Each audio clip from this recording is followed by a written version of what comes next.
नमस्कार, मैं हूं संजय शर्मा। आप देख रहे हैं 4 PM न्यूज नेटवर्क। देश के जाने माने पत्रकार अभय दुबे जी के साथ मैं शो करता हूं। इस शो में मैंने पूछा कि आज जो मतदान हो रहा है उससे क्या संकेत निकलते हैं। अभय दुबे जी का साफ साफ मानना था कि भारतीय जनता पार्टी बहुत हॉट वाटर में, गर्म पानी में है और घबराहट है बीजेपी के अंदर।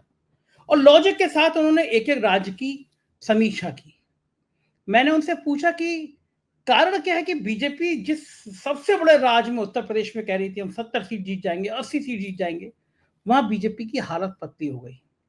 तो उन्होंने मुझे बताया कि इसके पीछे कारण क्या है। प्रधानमंत्री जी की अति महत्वाकांक्षा, सिर्फ मैं हूं, इसने बीजेपी के कार्यकर्ताओं को बहुत निराश कर दिया। अभय दुबे जी का यह भी मानना है कभी भी निगेटिव कैंपेनिंग जो है वो पॉजिटिव में कन्वर्ट नहीं हो सकती। प्रधानमंत्री जी क्या कर रहे हैं? शहजादा है, वो दो भैंसें हैं, एक भैंस मुसलमान को दे देगी। अब आप मुझे बताइए, देश का लोग, दुनिया का सबसे बड़ा डेमोक्रेटिक कंट्री का प्राइम मिनिस्टर ये भाषा बोले तो कैसा लगेगा? जाहिर है अच्छा नहीं लगेगा। चलते हैं अवैध विजय के पास, सुनते हैं कि क्या क्या कहा। चैनल को ज्वाइन कीजिएगा, सब्सक्राइब करिएगा। चलिए मिलते हैं अभय जी के पास। 4 PM न्यूज नेटवर्क में स्वागत है अभय जी आपका। तीसरे चरण के वोट आज डाले जा रहे हैं। जो सबसे मजबूत राज्य था उत्तर प्रदेश, उसमें भारतीय जनता पार्टी परेशान हो गई। मायावती ने एंड टाइम पे बस्ती से और जौनपुर से टिकट बदला। जौनपुर से टिकट बदलने में बड़ी बड़ी कहानी सामने आएगी। किया अमित शाह ने ठाकुर लॉबी को मैनेज करने की कोशिश करी, राजा भैया को बेंगलोर बुलाया। योगी आदित्यनाथ के करीबी माने जाते हैं धनंजय सिंह। जौनपुर सबसे ज्यादा हॉट सीट बन गई उत्तर प्रदेश की। क्या बीजेपी वाकई परेशान है? उत्तर प्रदेश में उसको लग रहा है कि मोदी जी राम मंदिर हुआ है, लेकिन 24 घंटे बाद भी राम मंदिर कहीं चर्चा में नहीं आ रहा है, मोदी जी का दौरा चर्चा में नहीं आ रहा है। तो क्या लग रहा है कि उत्तर प्रदेश में जो सोचा था उससे कहीं काफी नीचे जा सकती है बीजेपी? देखिए, भारतीय जनता पार्टी को अपने गिरेबान में मुंह डाल के देखना चाहिए। उसे ये जवाब अपने आप से पूछना चाहिए, कृपा शंकर सिंह को जौनपुर से टिकट क्यों दिया गया। अगर उत्तर प्रदेश में भाजपा के दो सबसे ज्यादा अलोकप्रिय उम्मीदवार, जो उनके कार्यकर्ताओं में अलोकप्रिय हैं, उनकी अगर सूची बनाई जाए तो उसमें हेमा मालिनी में और कृपा शंकर सिंह में प्रतियोगिता होगी कि कौन कार्यकर्ताओं में सबसे ज्यादा अलोकप्रिय है। अगर मथुरा में आप 100 कार्यकर्ताओं को चुन लीजिए, रैंडम औचक चुन लीजिए और पूछिए, तो 90 से ज्यादा कार्यकर्ता कहेंगे कि हेमा मालिनी को उम्मीदवार नहीं बनाना चाहिए था। यही हालत जौनपुर में कृपा शंकर सिंह को लेकर है। कृपा शंकर सिंह के इतिहास को हम सब लोग जानते हैं, उसमें जाके मैं 4 PM का वक्त बर्बाद नहीं करूंगा। अब सवाल यह है कि एक ऐसा उम्मीदवार जो पानी में पत्थर डालिए तो इतनी तेजी से नीचे जाता है, उतनी तेजी से नीचे जा रहा था। उसका चुनाव उठ ही नहीं रहा था, चुनाव का भट्टा बैठा हुआ था। अच्छा, उसको किसी तरीके से वो टक्कर में आ जाए, और इसलिए भारतीय जनता पार्टी ने जो राजपूत नेताओं का जो नेटवर्क है, उस नेटवर्क को सक्रिय करके, आपने सब बता ही दिया है अपनी भूमिका में, उसको किसी तरीके से धनंजय सिंह को रिहा करवाया और उसके बदले में उसकी कीमत वसूली। उनकी बीवी ने कहा कि हम बसपा से चुनाव नहीं लड़ेंगे।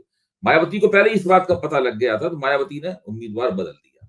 जाहिर है कि ऐसे मौके पर जब उम्मीदवार बदला जाता है तो ऑप्शंस जो हैं, विकल्प नेता के पास बहुत कम रह जाते हैं। जो सामने होता है वो एक बार सांसद रह चुके हैं, श्याम सुंदर यादव, तो उनको टिकट दे दिया गया। प्रश्न इस बात का है कि क्या आ, अपनी पत्नी का टिकट धनंजय सिंह से अपनी पत्नी की उम्मीदवारी वापस करवाकर कृपा शंकर सिंह की किस्मत कुछ करवट बदल सकती है? मेरा मानना है कि नहीं बदल सकती। अभी भी जौनपुर के ऊपर मैं मानता हूं कि समाजवादी पार्टी के उम्मीदवार जो है बाबू सिंह कुशवाहा, उनका हाथ काफी भारी है और वो वहां जबरदस्त रूप से भाजपा को टक्कर देंगे, और ज्यादातर संभावना यही है कि वो कृपा शंकर सिंह को पीछे छोड़ दें। देखिए, आज जो चुनाव हो रहा है, आज हमें इस चुनाव को इस तरह देखना चाहिए कि ये इस 7 चरणों के चुनाव में चुनावी मतदान की प्रक्रिया आधा रास्ता पार कर चुकी है। आज के मतदान के बाद में चुनाव का मध्यांतर हो जाएगा। 52% सीटों के ऊपर वोट पड़ जाएंगे। पहले 2 चरण में जो वोट पड़े हैं, उसमें भारतीय जनता पार्टी इस वजह से इतनी परेशान हुई है कि मोदी जी की तकरीरों का फोकस बिगड़ गया है। वो हर किस्म की बात कह रहे हैं, हर किस्म का मुद्दा उठा रहे हैं, केवल अपनी पार्टी की और सरकार की उपलब्धियां नहीं बता रहे। और जो जनता है वो परेशान है कि मोदी जी की तकरीरों से कोई मुद्दा ही नहीं निकल रहा है। तो ये तो भारतीय जनता पार्टी की स्थिति है। उसका रणनीतिक मानस पहले 2 चुनावों में जिस तरह का मतदान हुआ और जिस तरह की खबरें आई, उससे भारतीय जनता पार्टी का जो रणनीतिक मानस है, उसकी निरंतरता थी, उसकी जो स्थिरता थी, वो काफ़ी कुछ उसमें गड़बड़ा गई है। अब वो इस क्रिकेट मैच की अगर शब्दावली का इस्तेमाल करें, तो वो एक ऐसे कप्तान की तरह है, इसकी समझ में नहीं आ रहा है कि स्पिनर को लगाएँ, कि फास्ट बॉलर को लगाएँ, फील्डिंग कहाँ लगाएँ, शॉर्ट लेग लगाएँ कि नहीं लगाएँ, समझ में नहीं आ रहा है उसकी, क्या किया जाए। तो सारा कुछ उनका गड़बड़ाया हुआ है। मेरा आकलन ये है कि कर्नाटक में भारतीय जनता पार्टी को बहुत बड़ा नुकसान होने जा रहा है। अभी हम लोग आपके साथ चर्चा में इस बात पे महाराष्ट्र में भारतीय जनता पार्टी को बहुत बड़ा नुकसान होने जा रहा है। बिहार में जिन सीटों के ऊपर इस बार चुनाव है, वहां भारतीय जनता पार्टी को और एनडीए को बहुत बड़ा नुकसान होने जा रहा है। संभवतः गुजरात एक हद तक उनके लिए अभी भी सुरक्षित है, लेकिन वहां भी चुनावी पंडितों का कहना है कि वहां जो जीत का अंतराल था वो भी काफी घटने वाला है। तो भाजपा का वोट तेजी के साथ गिर रहा है। जहां पर जीत का अंतराल बहुत था, यानी भाजपा कई परसेंटेज पॉइंट से 10, 15, 20 परसेंटेज पॉइंट से आगे थी, वहां पर जीत का अंतराल बहुत घट जाएगा। हो सकता है भाजपा वहां जीत जाए, लेकिन वो सारी की सारी नजदीकी जीतें होंगी भाजपा की। और जहां पर टक्कर थी पिछली बार में, और जहां पर मामूली साधारण सामान्य अंतराल के साथ भारतीय जनता पार्टी जीती थी, वहां पर उसके हारने की संभावना भी है।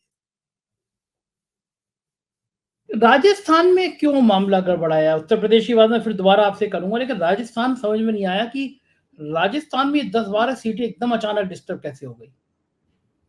देखिए राजस्थान में तो बिल्कुल, देखिए राजस्थान में संकेत पहले से दिखाई पड़ रहे थे। सबसे बड़ी बात तो ये थी कि राजस्थान का जो जाट वोटर है, जाट वोटर भारतीय जनता पार्टी के साथ विधानसभा चुनाव में भी नहीं गया था। विधानसभा में कांग्रेस हार जरूर गई, लेकिन कांग्रेस की हार वैसी नहीं थी जैसी कि पहले कांग्रेस की हार होती थी। राजस्थान में नियम ये था कि कांग्रेस जब हारेगी तो बिल्कुल बुरी तरीके से हार जाएगी, उसकी 30 सीटें आएंगी और भी कम सीटें आएंगी, बुरी दुर्गत हो जाएगी। और भाजपा जब जीतेगी तो बहुत जबरदस्त जीतेगी, बहुत आगे रहेगी। यानी कांग्रेस की जीत हमेशा मार्जिनल होती थी, भाजपा की जीत हमेशा बंपर होती थी, और कांग्रेस की हार हमेशा बंपर होती थी। अब यहां पर क्या हुआ है इस बार कि अशोक गहलोत के प्रयासों से, और कांग्रेस ने बहुत शानदार चुनाव लड़ा, कुछ गलतियां की इसकी वजह से वो चुनाव नहीं जीत पाई, लेकिन कांग्रेस की हार जरूर हुई, लेकिन वो हार सम्मानजनक हार थी। बहुत अच्छा चुनाव कांग्रेस ने लड़ा। उसी से बिल्कुल तय हो गया था कि कांग्रेस लोकसभा का चुनाव भी बहुत अच्छा लड़ेगी। और कांग्रेस जो अच्छा चुनाव लड़ी थी उसमें जाट वोटरों की एक बहुत जबरदस्त भूमिका थी। जाटों ने कांग्रेस से जहां जहां सीटें जीती हैं, आप देखिए जाट पट्टी में सीटें कांग्रेस को फायदा हुआ है। और भाजपा ने ऐसा कोई काम नहीं किया जिससे कि राजस्थान के जाट भाजपा की तरफ मुड़ते। लोकसभा चुनाव में भी जाटों ने कांग्रेस को वोट दिया है। और जाटों की जो पार्टी है, भाजपा से निकली हुई बेनीवाल की पार्टी, बेनीवाल भी जाटी हैं, जाट नेता हैं, उनके साथ कांग्रेस ने समझौता कर लिया। फिर कांग्रेस ने आदिवासी पार्टी के साथ समझौता कर लिया, भारत आदिवासी पार्टी के साथ समझौता कर लिया। तो ये जो पूरी प्रक्रिया हुई, जो काम विधानसभा में कर लेना चाहिए था वो उन्होंने नहीं किया, वहां उन्हें नुकसान हुआ, लेकिन इस बार उन्होंने लोकसभा में चुनाव उस काम को कर लिया। तो इस कांग्रेस लगातार रणनीतिक रूप से, और कांग्रेस के कार्यकर्ताओं में भी खासा जोश और खरोश था। उन्होंने जबरदस्त प्रदर्शन किया है कांग्रेस ने, और भाजपा का वोटिंग प्रतिशत बहुत तेजी के साथ वहां पर गिरा है। मेरे ख्याल से कर्नाटक में सबसे ज्यादा वोटिंग प्रतिशत गिरा है। अगर विधानसभा चुनाव की तुलना करें तो वो पिछले लोकसभा के चुनाव की तुलना करने से भी ज्यादा प्रतिशत भाजपा का गिरा है। क्या कर्नाटक में जो कल चुनाव, जो आज चुनाव है, उस पर रेवन्ना का मुद्दा भी हावी रहेगा? कुछ मुद्दा महिलाओं के मन में रहेगा जब वोट करने जाएंगी? सबसे बड़ा मुद्दा यही हावी रहेगा। देखिए इसमें कांग्रेस ने रणनीति भी बहुत अच्छी बनाई है, और मोदी जी की बदकिस्मती भी रही, और साथ में मोदी जी ने समझा नहीं कि जब उनकी पार्टी को सबसे पहले सूचना मिल गई थी, भाजपा को ही सबसे पहले सूचना मिली थी कि ये 3000 के करीब वीडियो जो है बनाए गए हैं औरतों के, और ये भारत का ही नहीं विश्व का सबसे बड़ा सेक्स स्कैंडल हो गया है, और ये वीडियो वायरल हो रहे हैं। लेकिन एसडी देवगौड़ा से भी इन लोगों ने बात की। एसडी देवगौड़ा अपने पोते से बहुत मोहब्बत करते हैं, पोता कुछ भी करे, वो कत्ल करे, उसको माफ करने को तैयार है वो। तो उन्होंने कहा नहीं हम तो सीट जीत रहे हैं। सीट तो खैर उनकी घरेलू सीट है, पिछली बार सब जगह हार गए थे, सीट पे जीती गए थे वो। तो इसलिए भाजपा ने उसकी तरफ ध्यान नहीं दिया। प्रधानमंत्री भी गए और उन्होंने बड़ा संस्कारी बताया इन लोगों को हाँ, मंच से प्रधानमंत्री ने लोगों को संस्कारी बताया कि बड़े संस्कारी लोग हैं। अब आप देखिए कितने संस्कारी निकले। तो पहले 14 सीटों में चुनाव हो गया, 14 सीटों के चुनाव के तुरंत बाद ही ये वीडियो, ये पूरा पर्दाफाश हो गया, भंडाफोड़ हो गया इस पूरे भयानकतम सेक्स स्कैंडल। ये देखिए स्कैंडल के तौर पर ये चुनाव का सबसे बड़ा स्कैंडल है। मैं सिर्फ विश्व का सबसे बड़ा सेक्स स्कैंडल कह रहा हूं, ऐसा कहीं नहीं होता है जैसा हुआ है वहां पर। अब यहां तक कि देखिए देवगौड़ा के बेटे को गिरफ्तार कर लिया गया है और रेवन्ना के लिए और उसके प्रज्वल के लिए ब्लू कॉलर नोटिस जारी कर दिया गया है।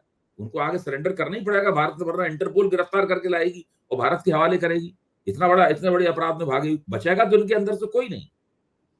और अब बाकी 14 सीटों के ऊपर मुकाबला है। कल कर्नाटक का चुनाव, आज कर्नाटक का चुनाव खत्म हो जाएगा, बाकी 14 सीटों के ऊपर मुकाबला है। उसमें मैं ये मानता हूं भाजपा के नेताओं ने स्वीकार किया है कि जब भी वो लोगों के पास वोट मांगने के लिए जा रहे हैं, तब लोग उस स्कैंडल की चर्चा कर रहे हैं और इन लोगों को शर्मिंदगी उठानी पड़ रही है।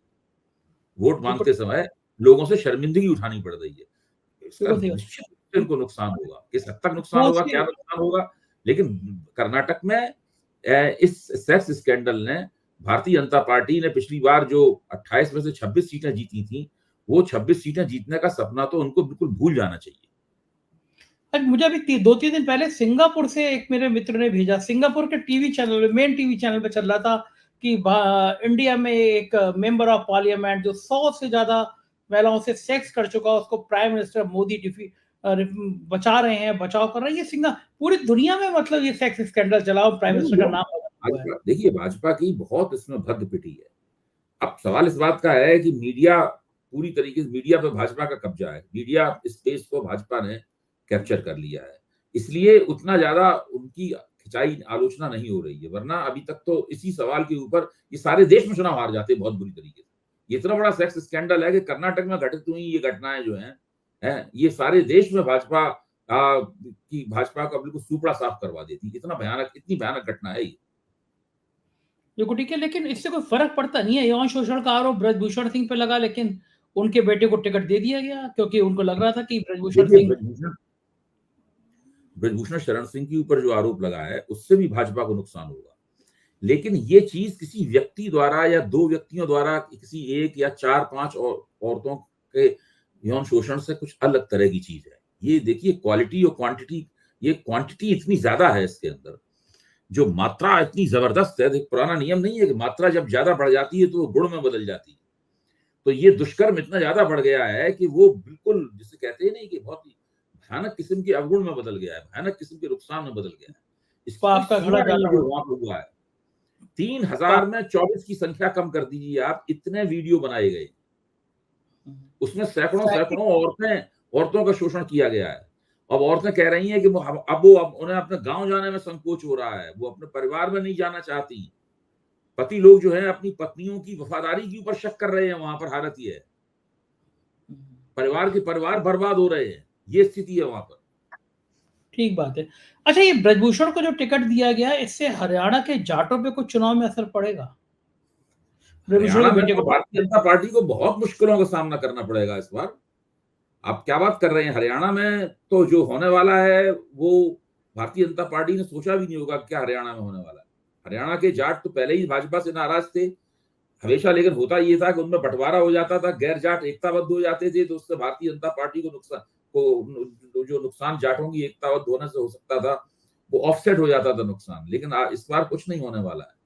इस बार भूपेंद्र सिंह हुड्डा के नेतृत्व में कांग्रेस बड़ा जबरदस्त आक्रामक तरीके से वहां पर चुनाव लड़ रही है और हरियाणा में भारतीय जनता पार्टी 10 में से, पिछली बार 10 की 10 सीटें जीतनी थी भाजपा ने, अब कितनी सीटें हारेगी ये तो खैर अभी भविष्यवाणी तो आपके ज्योतिषी महाशय हैं वो करते हैं, वो करेंगे इस बारे में। मैं भविष्यवाणियां नहीं करता, लेकिन भाजपा को बहुत नुकसान होगा। ये कि अभय जी, पिछली बार 2019 में पुलवामा था, सर्जिकल स्ट्राइक थी, उनके ऊपर कोई अंबानी अडानी के आरोप नहीं थे, एक बेदाग व्यक्तित्व था प्रधानमंत्री जी का, हिंदूवाद और राष्ट्रवाद उफान पे था, तो 30-32 सीटें ज्यादा थी बस केवल बीजेपी। इस बार कौन सा राज ऐसा है जिससे बीजेपी प्लस हो रही हो?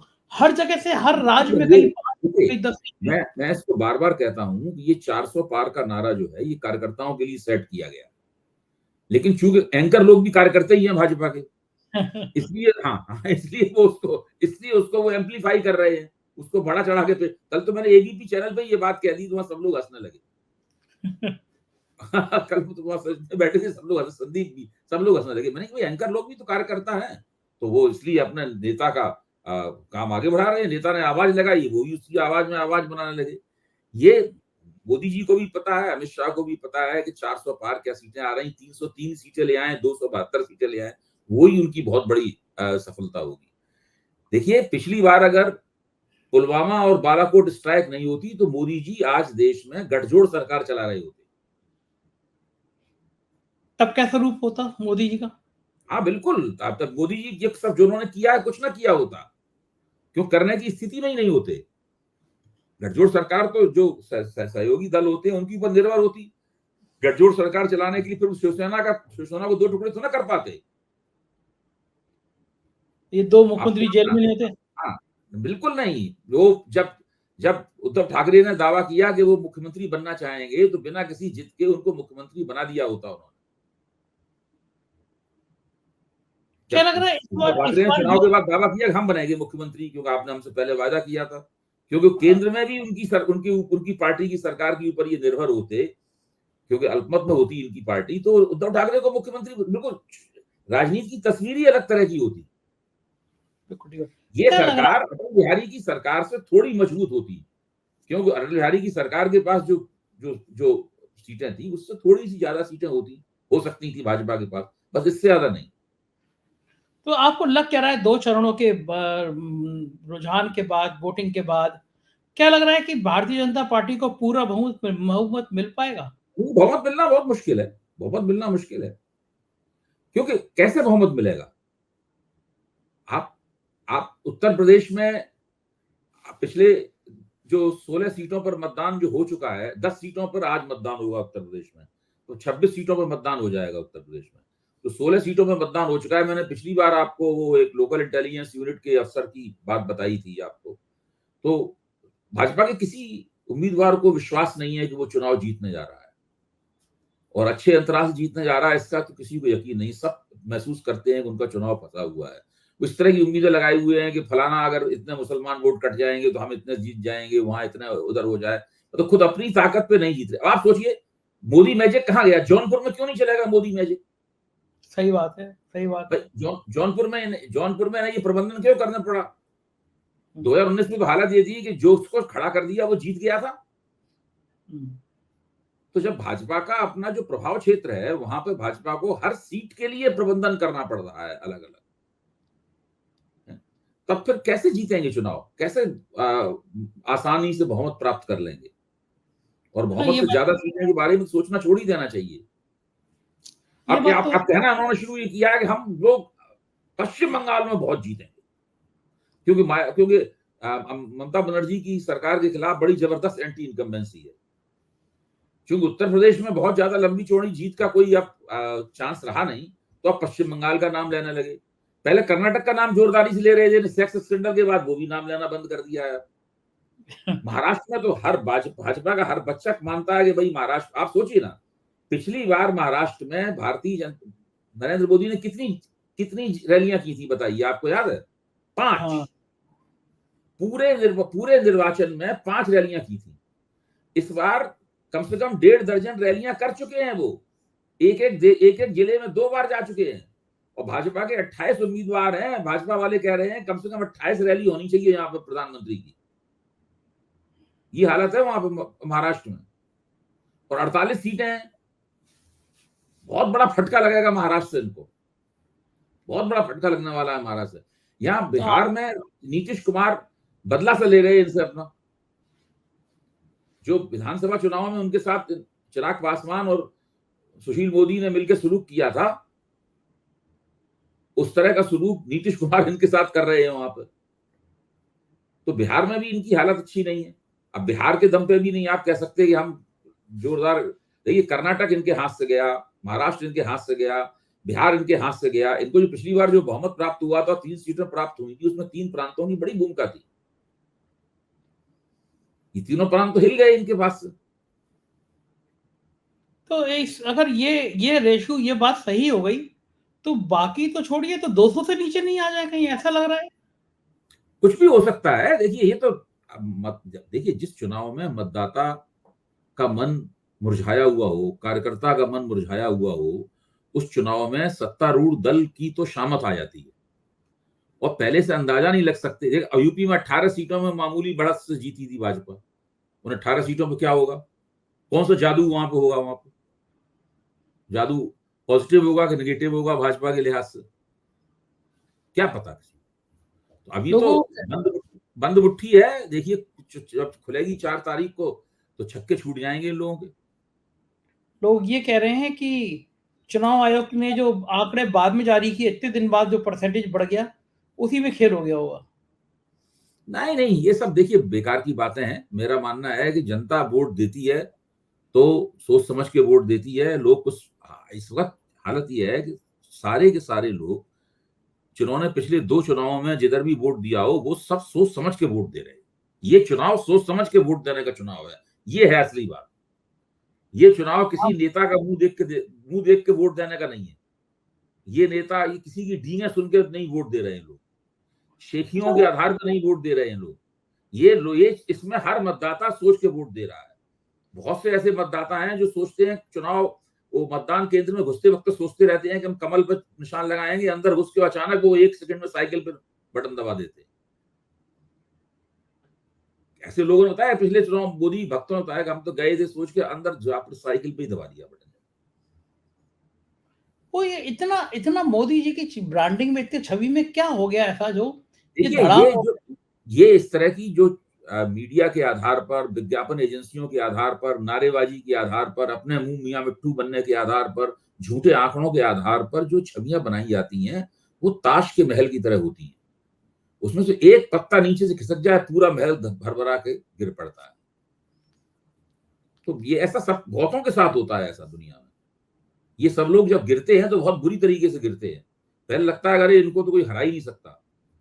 उनको आप देखिए मोदी जी को भगवान का अवतार कहा जा रहा था, विष्णु का अवतार कहा जा रहा था, पता नहीं क्या।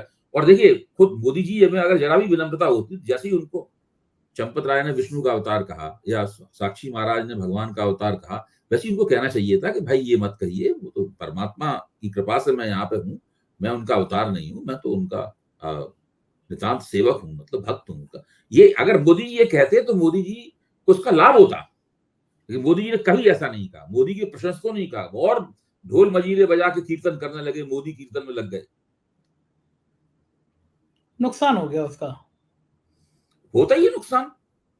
आप देखिए पुराणों पुराणों में तमाम कहानियां हैं कि जिस मनुष्य को ये मुगालता हुआ कि वो भगवान हो गया है, उसकी तो बाद में बड़ी पिटाइयां ही हुई हैं।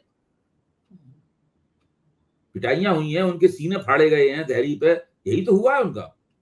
हाँ, यही हुआ है। अच्छा अभी जी ये मेरे को समझ में नहीं आया कि उत्तर प्रदेश को लेके ये इतने कॉन्फिडेंट थे, जो टीवी चैनल के जो पोल थे वो दिखा रहे थे यूपी में इंडिया अलायंस को सिर्फ 2 सीटें मिलेंगी। ये असल लोग तो में बड़े देखिए मैं ये कह रहा हूं, मैं इसमें अपने आप को भी मानता हूं।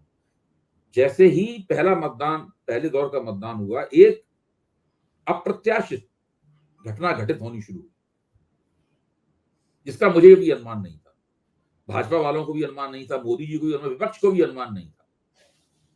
जो इतना मुर्दा चुनाव कभी नहीं हुआ है, मेरे देखे इतना मुर्दा चुनाव कभी नहीं हुआ है।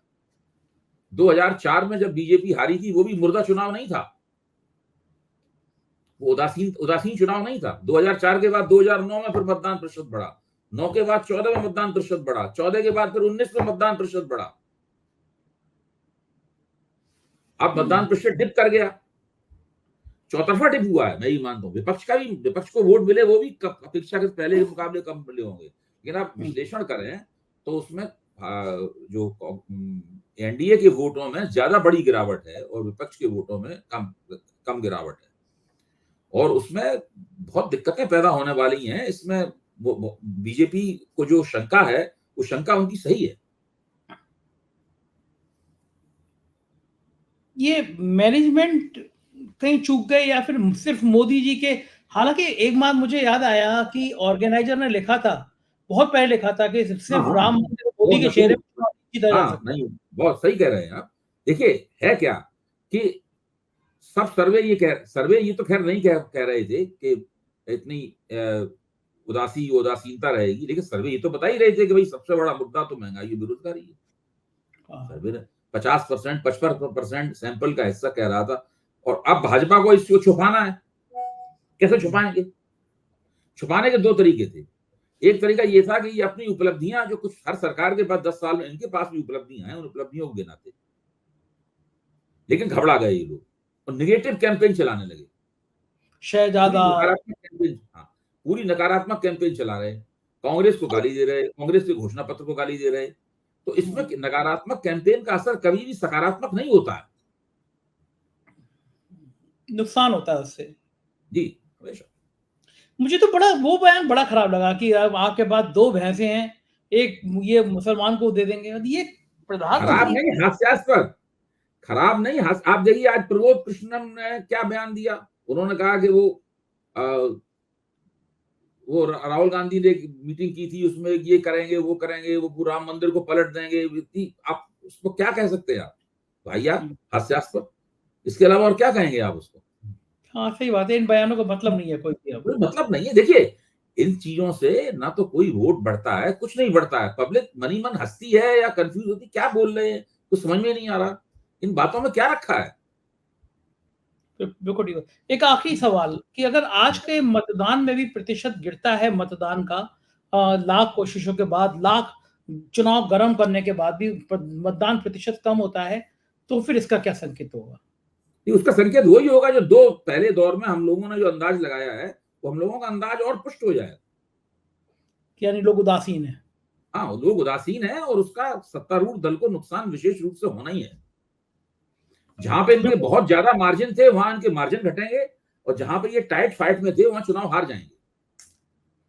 बिल्कुल ठीक है। बहुत बहुत शुक्रिया अभय जी, आपने इतना कीमती समय दिया, हमको चुनाव की बारीकियां समझाई। आभार आपका। तो इसे अभय द्विवेदी जी उन्होंने पूरे विस्तार के साथ एक एक राज्य की समीक्षा की।